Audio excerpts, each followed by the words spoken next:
সে আল্লাহ বললেন, গোলাম, জীবন আর মরণের মাঝখানে আমি তৈরি করেছি রুহু।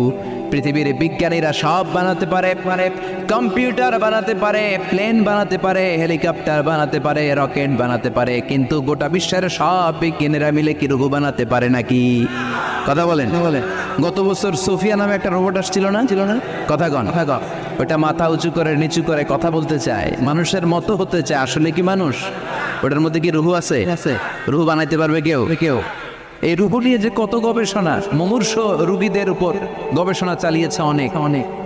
বুলেট প্রুফ গ্লাসের ভিতরে মুমূর্ষ রোগীকে রেখে তারা চেক করতে চেয়েছে আমেরিকান বিজ্ঞানীরা যে রুহু কোন দিক দিয়ে বেরোয়। তারা ওজন করে দেখে মানুষ মরে গেলে কোন লাশের ওজন বেড়ে যায়, কোন লাশের ওজন কমে যায়। যেটাতে কমে গেছে 2-1 কেজি কমে যায়, আর অবাক কি আগে ছিল 80 কেজি, এখন হচ্ছে 78 কেজি, তার মানে 2 কেজি না, এটাই রুহু। এটাই কি